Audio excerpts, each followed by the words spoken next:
ఒక సాధారణ గిరిజన కుటుంబంలో జన్మించి ఉపాధ్యాయురాలిగా తన ప్రస్తావాన్ని ప్రారంభించి నేడు విశాఖ జిల్లా పరిషత్ చైర్పర్సన్ గా వేలాది మంది ప్రజల ఆశయాలు ప్రతినిధిగా నిలుస్తున్న మహిళ సమాజ సేవని లక్ష్యంగా పెట్టుకుని రాజకీయాల్లోకి అడుగుపెట్టి తనదైన గుర్తింపు సంపాదించుకున్న ప్రజా నాయకురాలు శ్రీమతి జల్లిపల్లి సుభద్ర గారు. మహిళల సాధికారతే, గిరిజనుల అభివృద్ధి, గ్రామీణ ప్రాంతాల పురోగతిపై ఆమె ఆలోచనలేంటి, రాజకీయ ప్రయాణంలోని ఎదురైన సవాలేంటి, నేటి యువతకు ఆమె చెప్పే సందేశం ఏంటి, ఈ అంశాలపైన ప్రత్యేక ముఖాముఖిలోని మనం ఆవిడతో మాట్లాడి తెలుసుకుందాం. నమస్తే మ్యామ్. నమస్కారం మేడం. నేను చెప్పండి, మీ బాల్యం గురించి, మీ కుటుంబ నేపథ్యం గురించి. మాది ఒక సాధారణమైనటువంటి ఒక రైతు కుటుంబం. మా నాన్నగారి పేరు అరబీరు గాసి, మా అమ్మగారి పేరు అరబీరు చంద్రకళ. సో మా బ్రదరు ఒక అన్నయ్య ఉన్నారు, జగబంధు. యాక్చువల్గా అతనే పొలిటికల్గా ఉన్నారు నాకంటే ముందు. ఒక అక్క ఉన్నారు. సో మేము ముగ్గురు సిబ్లింగ్స్ అనమాట.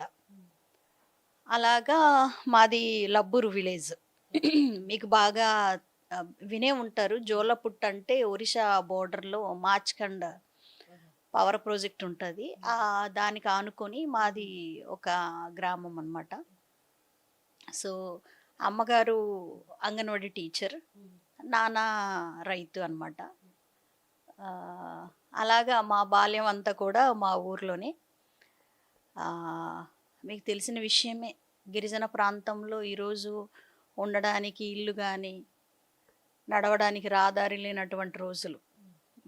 సో అలానే కానీ నా అదృష్టం కొద్దీ మా ఊర్లో మా తాతల కాలం నుంచే మా ఊర్లో ఒక ట్రైబల్ వెల్ఫేర్ స్కూల్ ఉండడం, అప్పటికే అమ్మ అంగన్వాడీ టీచర్, మా మాయ కానివ్వండి, లేదంటే తాత వాళ్ళ నేపథ్యం అంతా కూడా కొంచెం అప్పటికే చదువుకొని ఉండడం వల్ల నేను చదువుకోగలిగాను. నేను కానీ, మా బ్రదర్ కానీ, అక్క కానీ.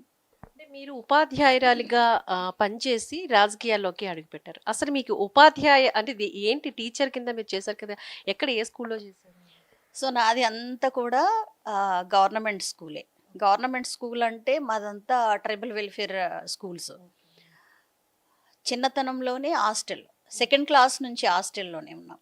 సో మా బ్రదరు, మా సిస్టరు వేరే వేరే హాస్టల్స్ అనమాట. మా బ్రదర్ వేరు అండ్ మా సిస్టర్ అప్పటికే బంగర్మేట అనే ఒక చిన్న విలేజ్లో ఒక ట్రైబల్ వెల్ఫేర్ హాస్టల్, అందులో ఓన్లీ లేడీస్.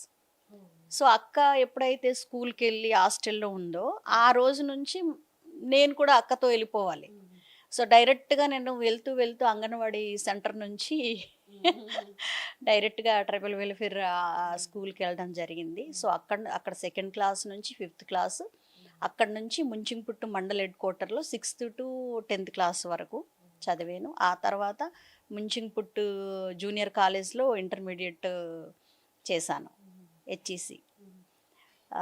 భయం కదా మనకి మ్యాథమెటిక్స్ అంటే. సో దాని నుంచి తప్పించుకొని హెచ్ఈసి తీసుకోవాల్సి వచ్చింది. యాక్చువల్గా చిన్నప్పటి నుంచి మేము ఎక్కువగా కలిసి ఉండి మేము ఎక్కువగా చూసింది టీచర్స్ని. సో ఆ రోజుల్లో అందులో మాది ట్రైబల్ వెల్ఫేర్ స్కూల్ అవ్వడము, అందులో గర్ల్స్.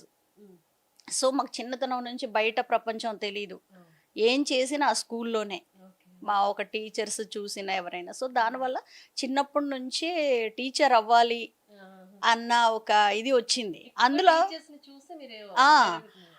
అమ్మగారేమో అంగన్వాడీ టీచర్. సో ఆవిడలాగే చీర కట్టుకోవాలి, అలానే ఉండాలి, ఒక రకంగా చెప్తే అమ్మాయి రోల్ మోడల్. సో అమ్మ దగ్గర నుంచి తర్వాత స్కూల్కి వెళ్ళిన తర్వాత కూడా టీచర్స్ అంటే ఒక డిగ్నిఫైడ్గా ఉండడం, ఒక చక్కగా. దానికి నేనే కాదు, నా తోటి మా ఫ్రెండ్స్ అందరు కూడా ఏం అవ్వాలి అని ఎవరిని అడిగినప్పుడు టీచరే అవ్వాలి అనేది వచ్చేది. ఉపాధ్యాయ వృత్తిలోనే అంతవరకు బాగానే ఉంది. మరి ఉపాధ్యాయుని నుంచి రాజకీయాల్లోకి ట్రాన్స్ఫర్మేషన్ అదేలా? అది ఊహించకుండా అసలు నా థాట్లో నాకు నా ఆలోచనలోనే లేదు ఆ పరిస్థితి. సో బిఎడ్ అయిపోయిన తర్వాత అప్పుడు నాకు మా ప్రిన్సిపల్ గారు చెప్పారు, ఎందుకమ్మా సోషల్ అంటే మెథడ్ 1 సోషల్, సెకండ్ లాంగ్వేజ్ అదే మనకి తెలుగు తీసుకున్నాను. ఎందుకు తెలుగే నువ్వు ఎంచుకున్నావు, ఇంగ్లీష్ తీసుకోవచ్చు కదా అని అడిగారు. లేదు లేదు, నాకు తెలుగు అంటే చాలా ఇష్టం అని. ఒక తెలుగు మాస్టర్ గారు ఉండేవారు. మాకు ప్రతి పద్యంలో కూడా ప్రతిది కూడా మాకు తెలుగులో అంత చక్కగా నేర్పించారు. ఆ అభిమానంతోటి తెలుగు తీసుకుంటే, సరే ఎంఏ తెలుగు చేస్తే బావుంటదమ్మా. ఇప్పుడు చాలా హెవీ కాంపిటీషన్ కాబట్టి నువ్వు తెలుగు పండిట్ అవ్వడానికి నీకు అవకాశం ఉంటది అని చెప్తే, అప్పుడు బీఎడ్ అయిపోయిన తర్వాత మళ్ళీ ఆంధ్ర యూనివర్సిటీలోనే నేను ఎంఏ తెలుగు కూడా చేశా. అంటే గిరిజన ప్రాంతాల్లో మీ ప్రాంతాల్లో చదువుకున్నప్పుడు మీతో పాటు మిగిలిన స్టూడెంట్స్ కూడా ఉంటారు కదా! అంటే మీరు చదువుకున్న రోజుల్లో అప్పుడు ఏమైనా ఇబ్బందులు ఉండేవా? చాలా చాలా ఇబ్బందులున్నాయి. మామూలుగా కాదు. అసలా చెప్తున్నాను కదా! చాలా చిన్న సెకండ్ క్లాస్‌లో మేము హాస్టల్‌లో ఉన్నామంటే ఏ రకంగా మేము పెరిగి ఉంటామో ఒక్కసారి ఆలోచించాలి. ఉండడానికి రూమ్స్ సరిగ్గా ఉండేది కాదు. ఉన్న అరకొర రూమ్‌లో మొత్తం లీకేజ్ అయ్యేవి. ఎలాగా ఒక స్నానం చేసి ఏ రకంగా కనీసం ఎలాగుండాలనేది కూడా మాకే తెలీదు. కానీ ఆ రోజు ఉన్నటువంటి టీచర్స్ నిజంగా వాళ్ళు అందుకనే నా గురువులకి నేను ఏ రోజు మర్చిపోలేను. ఎందుకంటే వాళ్ళు చాలా హెల్ప్ చేశారు. సో, అక్కడ వాళ్ళు అవ్వడం వల్ల పిల్లలందరికీ కూడా అబ్బా! మంచిగా చూసుకొని అన్నీ చేశారు. లేదంటే ఆ రోజుల్లో హాస్టల్‌లో ఉండడం అంటే సెకండ్ క్లాస్ నుంచి నేను. నాతో పాటు అందరూ అలాగే ఉన్నారనుకోండి. సో, అలాగా అయిపోయింది. అదేవిధంగా మీరు 2021లోని ప్రజాసేవలో చాలా చురుగ్గా పనిచేశారు. అలాంటప్పుడు మీకు ఏమైనా సవాళ్ళు ఎదురయ్యాయా? చాలా వచ్చింది. సవాలంటే కోవిడ్. సో, ఇది యాక్చువల్‌గా బ్రదరు వైఎస్ఆర్ కాంగ్రెస్ పార్టీలో యాక్టివ్‌గా ఉండడము. అప్పుడున్న శాసనసభ్యులు శెట్టి ఫాల్గుణ గారు అన్య అని బాగా అభిమానంగా, లేదంటే అతని ఎలక్షన్‌లో అన్య బాగా వర్క్ చేయడము, కమిట్మెంట్‌గా ఉండడం అది చూసి జెడ్పీటీసీగా అనియని అనౌన్స్ చేశారు యాక్చువల్‌గా. సో, ఆ అనియకి ముగ్గురు పిల్లలు ఉండడం వల్ల ఆ రోజు అయ్యే పరిస్థితి లేదు. అనియ ముందుకొచ్చే పరిస్థితి లేదు. సో, దానివల్ల నన్ను తీసుకొచ్చారు దీంట్లో. ఫస్ట్ అయితే నేను ఒప్పుకోలేదు యాక్చువల్‌గా. ఎందుకంటే అన్ని గోల్స్ పెట్టుకొని ఏదో అవ్వాలన్న తపన ఉన్న నాకు రాజకీయంలో రావాలంటే అంత నేనైతే మనస్ఫూర్తిగా రాలేదు ఆ రోజు చెప్పాలంటే. వాస్తవానికి నేను చూసిన పరిస్థితులు వేరు. రాజకీయంలో వచ్చిన తర్వాత నేను చూసిన పరిస్థితులు వేరు. అప్పుడు నా కుటుంబము, మా విలేజ్, మా బంధువుల వరకే నా పరిమితం. బయట ప్రపంచం అంతలాగా లోతుగా ఎళ్లి చూసే పరిస్థితి లేదు. ఎప్పుడైతే నాకు అవకాశం వచ్చిన తర్వాత నామినేషన్ ఏసిన తర్వాత కోవిడ్ వల్ల నాది ఏదైతే 1 ఇయర్ గ్యాప్ ఉంది. ఆ గ్యాప్‌లో నేను ప్రజల వద్దకెళ్ళగలిగాను. అప్పుడెళ్ళినప్పుడు నాకనిపించింది, ఆహా! మా పక్క ఊర్లో ఎలాగుంటదో తెలీదు యాక్చువల్‌గా నాకైతే. మా ఊరు వరకే. ఎందుకంటే హాస్టల్‌లో ఉండి అక్కడే చదువుకొని మళ్ళీ ఇంటర్మీడియేట్ వెంటనే మ్యారేజ్. మ్యారేజ్ అయిపోయిన తర్వాత ఇంకా చాలా వరకు కట్ అయిపోద్ది. మనందరికి తెలిసిన విషయమే. ఫ్యామిలీ వరకే తెలుసు. సో, అలాంటిది రాజకీయంలో వచ్చిన తర్వాత నా ఫస్ట్ ఆహ్, ఒక విలేజ్‌ని సందర్శించడానికెళ్ళాం అందరూ కలిసి. ఆ ఫస్ట్ రోజే నేనొక వింతలాగా చూసాను. అది రంగబైలు పంచాయతీ ఒరిస్సా బోర్డరు. ఆ రంగబైలు పంచాయతీని అంటేనే మావోయిస్టులకు అడ్డలాంటి విలేజ్. ఆ గ్రామానికి సందర్శించడానికి మేము వెళ్తున్నప్పుడు మాకు కొంతమంది ఎదురయ్యారు. నిజంగా అండి చెప్పాలంటే ఒంటి మీద బట్టలు లేదు. జస్ట్ ఒక క్లాత్ కట్టుకొని సుమారుగా ఒక 20, 30 మంది ఇలా పట్టుకొని నడుచుకుంటూ వస్తున్నారు. వీళ్ళంతా ఎక్కడెళ్తున్నారు చూడ్డానికి మంచి స్ట్రాంగ్‌గా బాగా రాడ్‌లాగా ఉన్నాయి ఒళ్ళంతా. అంత గట్టిగా ఉన్నారు. అప్పుడు ఆపేసి మాట్లాడాం. అప్పుడు మాట్లాడి మీరెక్కడి నుంచి వస్తున్నారు? ఏ ఊరు నుంచి వస్తున్నారు? ఏటి? నాకు జగనన్న పార్టీ నుంచి నాకు ఇలాగా ఒరియాలోనే. ఒరిస్సా బోర్డర్ అంటే అందరూ ఆటోమేటిక్‌గా మా ఏరియా అంతా కూడా కోరాపుట్ లాంగ్వేజే మాట్లాడతాం మేమంతా. ఒరియాలోనే మాట్లాడితే పాపం వాళ్ళు ఫస్ట్ నన్ను అసలు మాట్లాడడానికే ఇష్టపడలేదు. ఎప్పుడైతే మా బ్రదర్ వచ్చారో అప్పుడు మాట్లాడారనమాట. ఏటి ఎక్కడి నుంచి వస్తున్నారు ఏటి అంటే, వాళ్ళకిచ్చే 5 కేజీలు రైస్ కోసము, బియ్యం కోసము వాళ్ళు మార్నింగ్ 4:30కే స్టార్ట్ అయ్యారంట ఆళ్ళ ఊర్లో.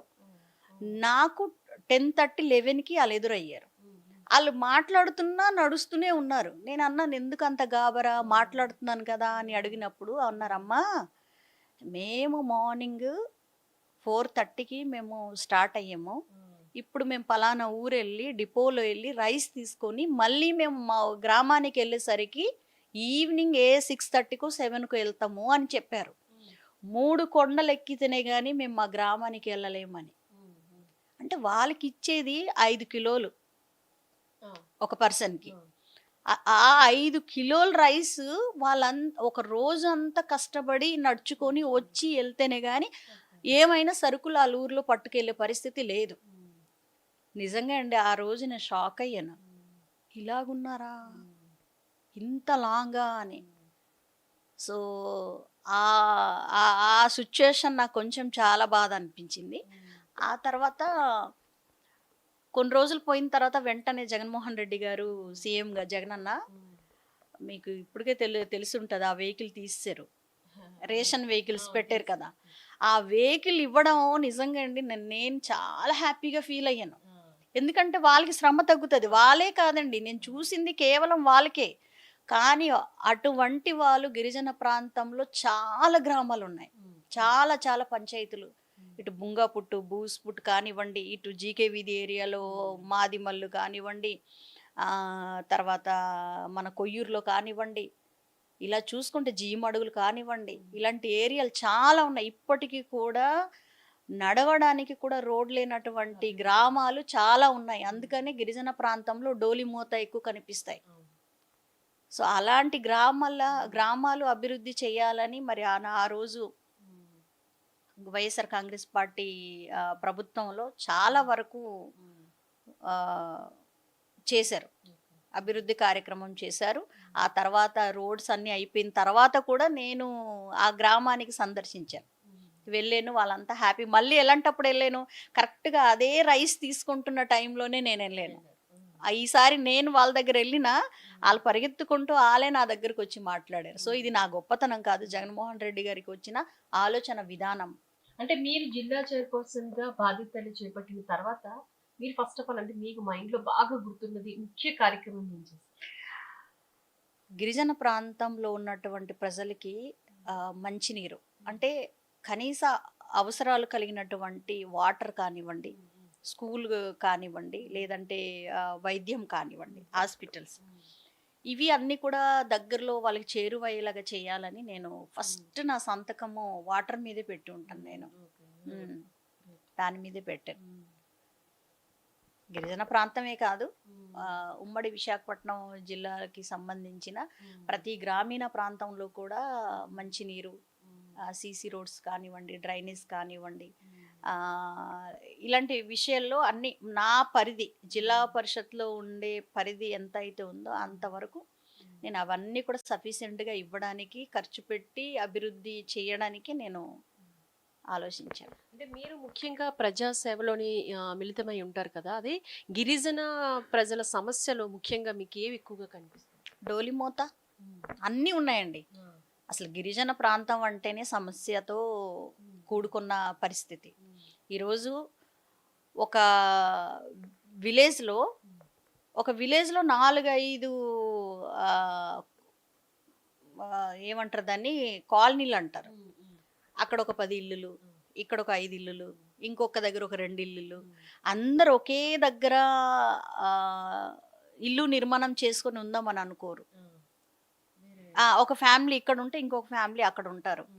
సో దానివల్ల మనం ఎంత అభివృద్ధి చేసినా కూడా, ఒక సీసీ రోడ్ కానీ, డ్రైనేజీ కానీ, లేదంటే ఒక ఏదైనా పెట్టినప్పుడు కూడా వాళ్ళకి సఫిషియెంట్గా మనం ఇవ్వలేకపోతున్నాం. మీరు మైదాన ప్రాంతంలో చూడండి, ఈజీగా 50 గడపలకి కూడా చాలా చక్కగా వాటర్ ఒక 5 లక్షలతో అందించగలం. కానీ గిరిజన ప్రాంతంలో 5 లక్షలు కాదు, 20 లక్షలు పెడితేనే కానీ ఒక గ్రామానికి మనం ఇచ్చే పరిస్థితి ఉండదు. ఎందుకంటే వాళ్ళు గుట్టల మీద ఉంటారు కాబట్టి జీవనం కొనసాగిస్తుంటారు. నా ఫేసింగ్ ఏమో ఈస్ట్ ఉంటే ఇంకొక ఇల్లు మా ఎవరైనా బాబాయో మాయగారిదో వాళ్ళ ఇల్లు ఎక్కడో అటువైపు ఉంటుంది, కనెక్టివిటీ అస్సలు ఉండదు. సో దానివల్ల కూడా మనము పూర్తి స్థాయిలో అభివృద్ధి చేయలేము. అదే నార్మల్ గా విద్య, ఉపాధి అవకాశాల కోసం ఇంకా ప్రభుత్వం ఏం చేస్తే బాగుంటుందని మీరు? ఖచ్చితంగా, ఎందుకంటే ఈరోజు చాలా వరకు కూడా స్కూల్ లేని గ్రామాలు ఉన్నాయి, స్కూల్ లేని గ్రామాలు ఉన్నాయి, రోడ్స్ లేని గ్రామాలు ఉన్నాయి. చాలా వరకు కాకపోతే ఈ ఈ గత ప్రభుత్వ హయాంలో ఏదైతే రాష్ట్రపతి ముర్ము గారు చేసిన ఆలోచన చాలా మంచి ఆలోచన అండి.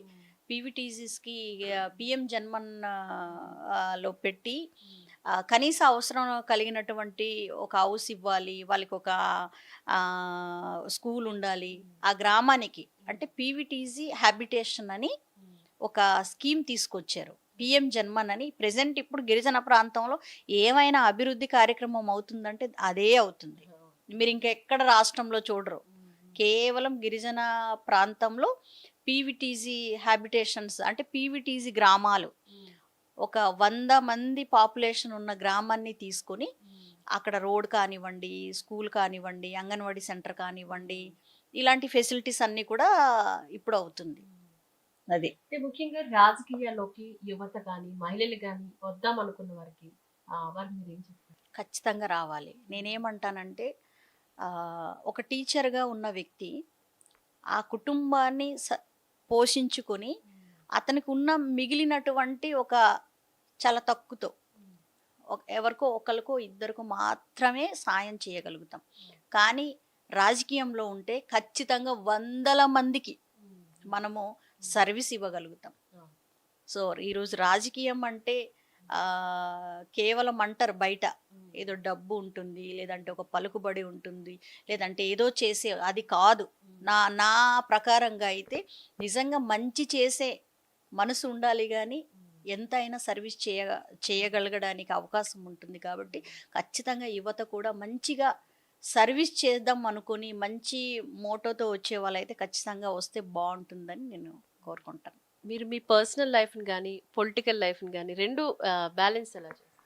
చాలా చక్కగా చేసుకుంటాను. ఎందుకంటే నేనంటే మా కుటుంబానికి తెలుసు నేను ఎలా ఉంటాననేది. మా ఇంట్లో ఉంటే నేను గలగల గలగల అందరు ఆడపిల్లల్లాగే చాలా యాక్టివ్గా ఉంటాను ఫస్ట్ నుంచి కూడా. నేను రాజకీయంలో ఉండి బయట ఎంత అయితే నేను సేవలు అందించేదానికి కానీ, లేదంటే ప్రతి దానికి ఎలాగైతే ఉంటాను, ఇంట్లో కూడా అలాగే ఉంటాను. కాకపోతే అప్పుడు కంటే ఇప్పుడు కొంచెం తగ్గింది. అప్పుడైతే నా పిల్లల్ని నేనే చదివించుకునేదాన్ని, దగ్గర పెట్టుకొని నేనే చదివించుకొని నేనే అన్ని నా చేతులతో వండి పెట్టి నేనే అన్ని చేసేదాన్ని. కాకపోతే ఇప్పుడు ఏంటంటే కొంచెం దానికి దూరం అవుతుంది, అంతే తేడా. ఇప్పుడు మీరు గిరిజన సమస్యలైనా కావచ్చు, లేదా జిల్లా పరిషత్లోని వచ్చే వివిధ రకాల ప్రజా సమస్యలు కావచ్చు, ఎక్కువ సమస్యలు రోజు వింటూ ఉంటారు కదా, మీకు ఇంటికి వచ్చిన తర్వాత కూడా మీకు అవే అలా మైండ్? ఖచ్చితంగా ఉంటదమ్మా. ఖచ్చితంగా ఏదో ఒకటి చెయ్యాలి, ఏం చేయగలుగుతాము, ఎక్కడ వెళ్తే జరుగుతుంది అంటే పాపం మన మీద చాలా హోప్స్ పెట్టుకుంటారు. ఒక విలేజ్ కానీ ఎక్కడైనా మనం ఒక మండలాన్ని సందర్శించినప్పుడు అక్కడ అనేక రకాలైనటువంటి సమస్యలు మనకు వస్తాయి. ఒక రోడ్లే కాదు కదా సమస్య అనేది, చాలా వస్తుంటాయి. సో అవన్నీ చూసినప్పుడు కొంచెం బాధ వేస్తుంటుంది. కామన్గా ఉన్న సమస్యలు అనేది వేరు, ఇంకా మన మన మహిళలకు ఉన్న సమస్యలు కూడా చాలా ఉంటాయి. సపోజ్గా ఒక విలేజ్ నేను సందర్శించినప్పుడు ఒక తల్లిదండ్రులు వచ్చారు. వాళ్ళ పిల్లల గురించి చాలా బాధపడుతున్నారు. మా పిల్లలకి మేము ఇలా చదివించాలనుకున్నాము, వాళ్ళకి ఏ బాధ లేకుండా పెంచాలి, వాళ్ళకి ఒక ఉన్నతమైన చదువు చదివించాలి అనుకున్నాము. కానీ ఇప్పుడు పిల్లల పరిస్థితులు ఎలాగుందంటే తల్లిదండ్రులనే ఎదిరించే పరిస్థితిలో ఉన్నప్పుడు ఆ కన్న తల్లిదండ్రులు ఎంత బాధగా ఉంటుంది. సో ఇటువంటివి అయ్యో అవును కదా, సమాజం ఎట్టిపోతుంది, లేదంటే యువత చెడుదారులకి బానిస అయిపోతున్నారు, ఇలాంటివి వస్తాయి. నేను చదువు చెప్పిన పిల్లలు ఈరోజు రోడ్డు మీద తాగి కూడా కనిపించే పరిస్థితి నేను చూస్తున్నాను చాలా చోట్ల. నా దగ్గర ఎల్కేజీ యూకేజీ చదివిన పిల్లలు ఇప్పుడు 9th 10th ఇంటర్మీడియట్ లెవెల్లో ఉన్నారు, డిగ్రీలు చేసే పిల్లలు ఉన్నారు ఇప్పుడు చాలామంది. వాళ్ళు కనిపిస్తుంటారు చాలామంది. కొంతమంది అయితే మద్యానికి బానిస అయిపోయి చనిపోయిన పిల్లలు కూడా ఉన్నారు. గుట్కలు ఇవి అవి క్యాన్సర్ వచ్చి చనిపోయిన పిల్లలు కూడా ఉన్నారు. ఇలా చూస్తూ ఉన్నప్పుడు కొంచెం బాధ అనిపిస్తుంది, కొంచెంగా చాలా చాలా బాధ అనిపిస్తుంది. ఇంకా సమాజంలో ఇంకా మార్పు రావాలి అనుకుంటున్నాం, కానీ ఇప్పుడున్న సమాజానికిను ఒక 20 సంవత్సరాలకి ముందు వెళ్తే అప్పుడు వాళ్ళే బాగున్నారేమో అనిపిస్తుంది. నేను విలేజ్ నుంచి వచ్చాను కదా, నేను ఒక గ్రామం నుంచి వచ్చాను. సో ఆ రోజు మా గ్రామంలో ఉన్న పరిస్థితి వేరు, ఈ రోజు మా గ్రామంలో ఉన్న పరిస్థితి వేరు. అంటే ఇప్పుడు యువతకి ఎక్కువగా మా ఇప్పుడు మత్తు పదార్థాలు బానిస అవుతున్నారు కదా! అలాంటప్పుడు ప్రభుత్వం కూడా మంచి మంచి డ్రైవ్స్‌ని గాని కండక్ట్ చేసి మంచి కార్యక్రమాలు చేపడుతుంది కదా! ఇంకా ఏం చేస్తే బావుంటుందని మీరు ఇంకా చెయ్యాలమ్మా. అసలు ఆ మద్యాన్నే అంటే పారులై ఏరులై పారులై పోతుంది ఈరోజు. అటువంటిది చాలా లిమిట్‌గా పెట్టి అసలా ఈరోజు ఎక్కడెళ్ళినా మద్యం చాలా ఈజీగా దొరుకుతుంది. కానీ విద్య దొరుకుతుందా? వైద్యం దొరుకుతుందా? లేదు కదా! మరి ఈరోజు చదువుకోవాలంటే కొన్ని లక్షలు పెడితేనే గాని ఆ చదువు రాట్లేదు. ఈజీగా ఈరోజు 200 ఉంటే వైన్ దొరుకుతుంది. అటువంటిది అరికట్టగలగాలి ఫస్ట్ ఆఫ్ ఆల్ మనము. అది కడితేనే గాని మనం వాళ్ళకి మార్పు తీసుకురాలేము. అంటే ఇప్పుడు యువత ఈ కోవిడ్ వచ్చిన తర్వాత అమ్మ మీరు ఎక్కడైనా ఏ పేరెంట్స్‌కైనా మీరు అడగండి. మీరెక్కడైనా అడగండి.